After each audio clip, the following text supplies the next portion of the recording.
Since patch 39, there's really been one guaranteed way to win the game, and you could really be far behind and still win the game, simply because of the changes to all Prime and Prime cards. I feel like, however, a lot of people don't value these changes as much, and I see things that are, well, questionable to say the least. So I thought I'd make this video to talk about just how easy it is to win a game doing basic things. This probably won't always be the case, but for now, in Paragon's current state, it's pretty much a guaranteed win.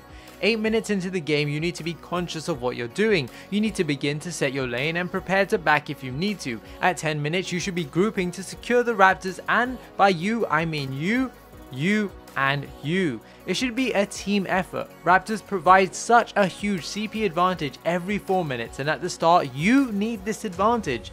Then at 14 minutes, you need to prepare for one of two things: Raptors or ORB Prime.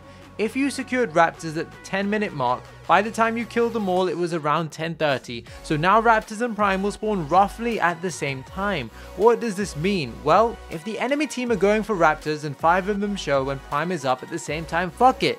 Go for ORB Prime. You'll most likely finish it before they can even head over to contest. So while they think they're getting the better end of the deal, really they just got suckered. However, if ORB Prime is not an option, you again need to be contesting the Raptors. And here, wards are your biggest ally. You want to ward these objectives constantly throughout the game. Anytime they're not warded, you're giving the enemy a huge advantage. So this is all very basic: contest Raptors and get ORB Prime. The problem is, I see a lot of people don't understand the Prime card changes. You now do not need to set waves when you're going for ORB Prime. If you kill 3 people and ORB Prime is up, all 5 of you should be doing ORB Prime. There is literally no other scenario that I can think of, apart from maybe if you need to send one person to defend your inhibitor or core. It's literally the only play you should be doing. I see way too many people leaving their team while doing ORB to go and D-push minions from a tier 2. Like, hello? You're stopping a minion killing your tier 2 when you can go and win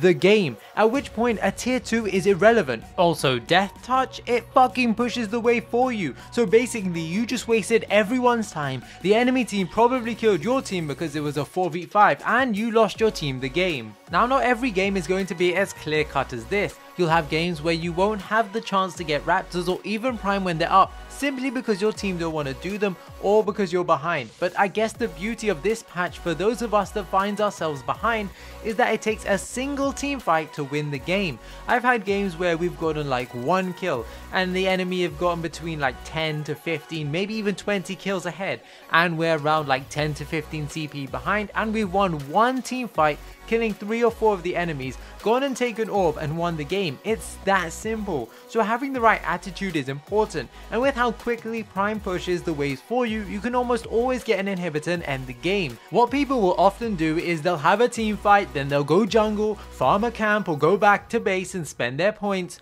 No, you need to take advantage and do ORB Prime like right now. I had 9 points to spend, but doing ORB is infinitely more important than me spending my points. You can always secure ORB and then go back to base if you need to. If you're playing by yourself and you're finding in your games that your team won't group up for Raptors and Prime, I suggest you pick a carry and play with some early game lifesteal. That way you can secure these objectives by yourself without having to worry about anyone else. Now when it comes to what to do once you have Prime card activated, well, that's simple. The waves will push for you because of Death Touch. You do not need to rotate to push the waves. What you do need to do is group up with your allies and push together as 5. It's incredibly easy to take an inhibitor with Prime. You can take your time, be patient, poke the enemy, don't dive in. You've got a long time for Prime, and remember that when you poke them, they have to either back to get full health or just sit there with their measly health regen while you regenerate insane amounts of not only health